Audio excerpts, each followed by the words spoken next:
Hi, Lauren. How are you?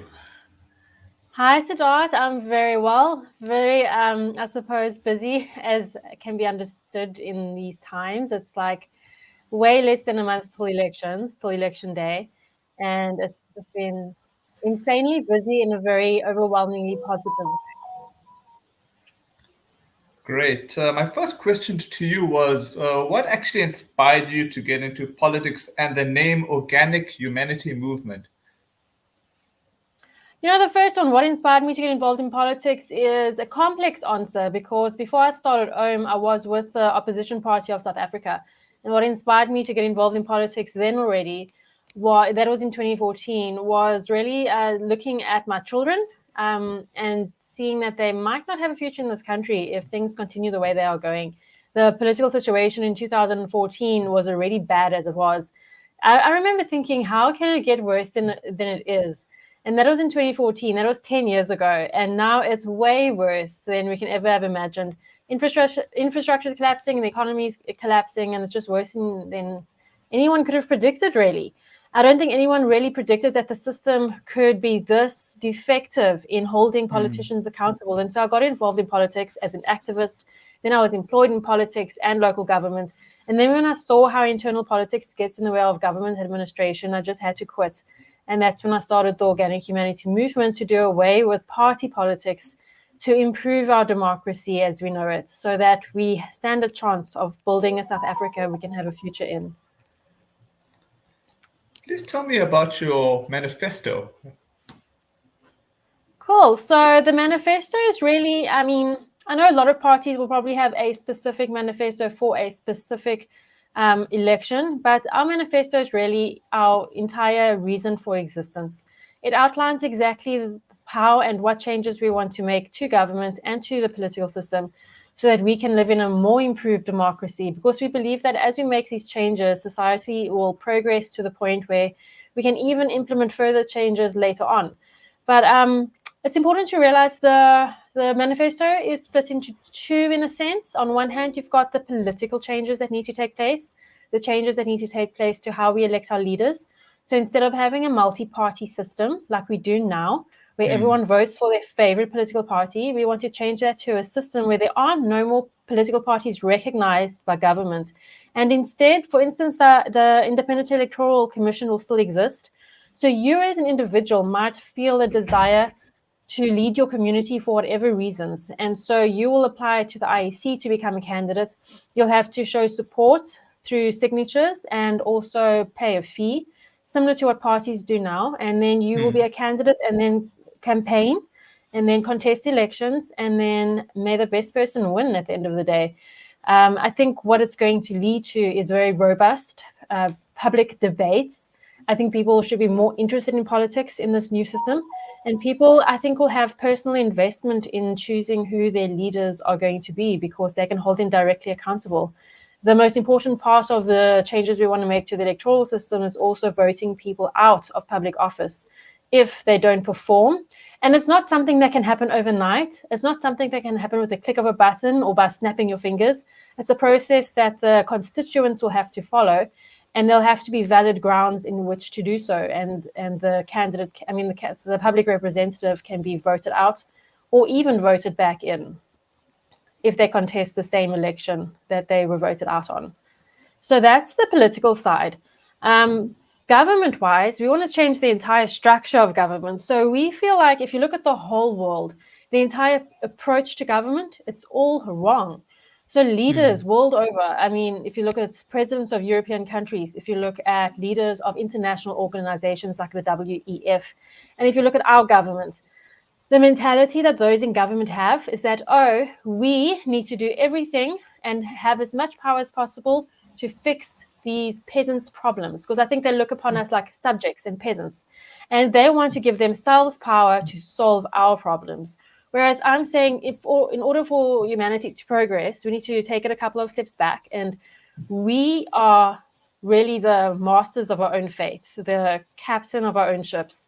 And we need to decide what we want to do in our own lives and how to protect ourselves, how to make decisions, who to associate with. And even if we make bad decisions, politicians shouldn't legislate individuals that are law-abiding citizens to solve what they consider problems in society.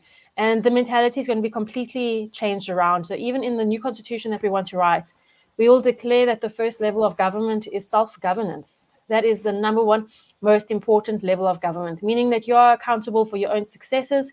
You'll also be accountable for your own failures. It's not the government's job to protect you from your own stupidity, and it's not the government's job to protect you and come in and save the day. It's always going to be in your hands.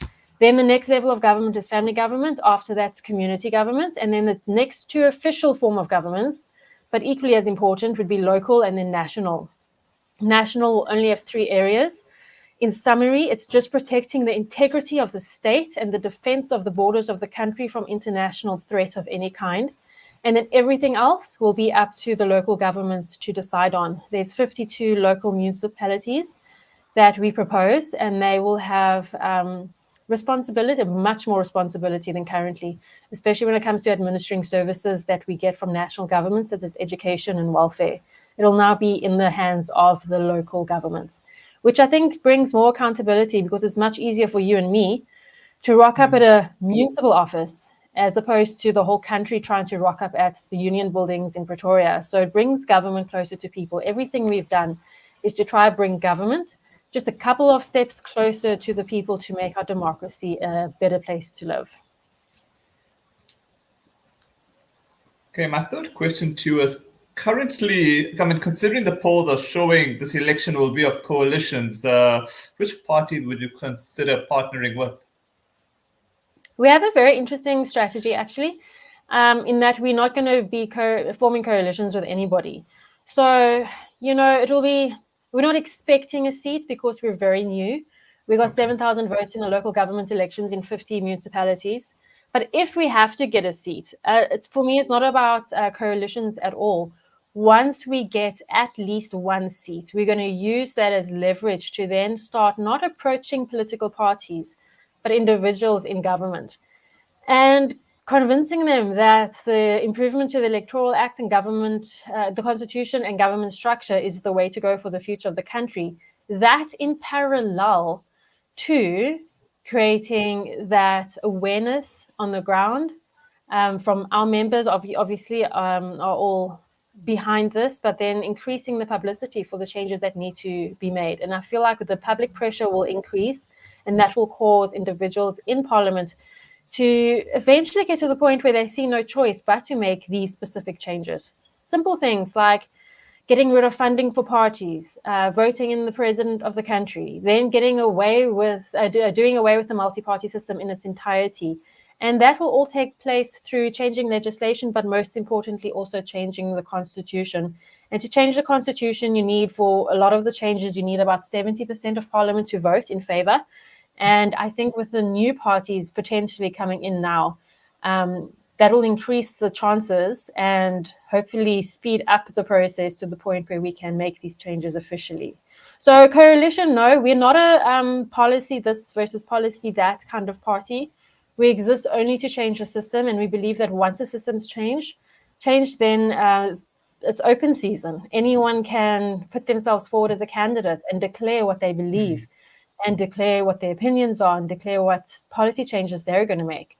And that's why it's so important that we change the system as soon as possible, so we can finally get on with governing properly. Okay, so you wouldn't ever consider being part of the multi-party charter, which has the DA, Action SA, IFP, etc.? No, would never ever consider that. I don't see the wisdom in that at all. Okay. And I think it's almost predatory of the opposition party to have such a thing as a multi-party. Sorry. That's okay. It's okay. Goodness. To have such a thing as the multi-party charter. So I think it's disadvantaging those that have formed the charter. And, we there with one message only, change the system. And of course. Doing it through the electoral process, if you read between the lines, is a much faster, easier way of doing it than any other means. Yeah. Okay. Are you contesting in all provinces or just part of the country? If so, which ones? Okay, so I think I'm not sure how many people are aware of this. This specific election, because of the Electoral Amendment Act changes that took place in 2023, there are now 3 ballots instead of 2. In the past, you'd have national and provincial. This year, you have national, you have regional, and you have provincial. So all over the country, doesn't matter which corner of South Africa you are in, we are on the national and regional ballots. We are not on the provincial ballots, because if you read our manifesto, we also propose doing away with provincial government completely, because we believe that whatever provincial is doing, either national or local can do it more effectively. Okay. Yeah, you just mentioned about the regional, and I remember when I last voted, it was, as you said, just national and local. But how does the regional part work? Pardon my ignorance. Okay, so now Parliament has 400 seats, always had 400 seats. But since the Electoral Amendment Act changes came into effect, the government now needs to make provision for independent candidates to run for public office. So that's another topic we can talk about. The changes that have been made to the Electoral Act are not enough. At the end of the day, who made the changes to the Electoral Act? The political parties in Parliament, and they made the changes making sure that they get rid of as much competition as possible. So of the 400 seats, independent candidates can contest alongside parties for only 200 of those seats. So you have the national ballot of 200 seats that only parties can contest in. Then you have the other 200 seats that both independents and parties can contest in. The regions are the exact same boundaries as the provinces, but they exist at national level government. They don't exist at provincial level government. So you're still vying for a seat at National Assembly, not your provincial legislature. Even though the borders, they look exactly the same as the province. It's a different level of government altogether. Sorry, what I meant by, like, when you're choosing on the regional side, are you choosing a party, or are you choosing the name of a person of that particular party? So, for example, with DA, it would be like John Steenhuisen or Chris Pappas. Would you be choosing a name on the regional side? No. You'll be choosing a party, but in some regions there'll be a ballot of, say, OHM and IFP and Action SA or whatever, and then there'll also be the Zaki Ahmad or one of the other Blessings Romanova or one of the other independents. So that's what it will look like. It'll be a combination. Okay. Or your name, for example. Oh, we will be as a party, we organic humanity movement. So the parties will be there as parties, and then the independents will be there as independents. And the political parties also have their leaders' photos on the ballot as well. I don't know if that's a new thing.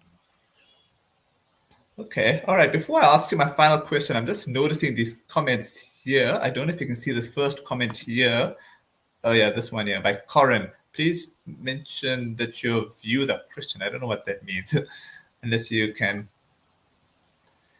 Corin. Corin. Hi, Corin. Okay, so OHM is a religiously neutral organization. We fully advocate for freedom, individual liberty, and obviously with that goes the freedom for people to choose which religion they want to belong to, even if they don't choose to belong to a religion.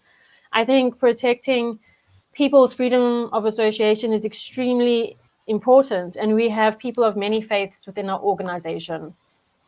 But the organization itself is religiously neutral. Okay. I just want to see if there's any other further questions by the viewers. Okay, no, so far very supportive of you, which is fantastic. Okay, my final question to you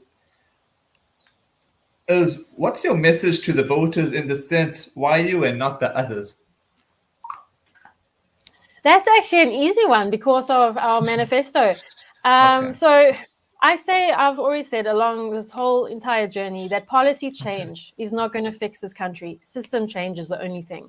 So some people will come to you and campaign and they'll say that vote for me because me being in government will result in better policies.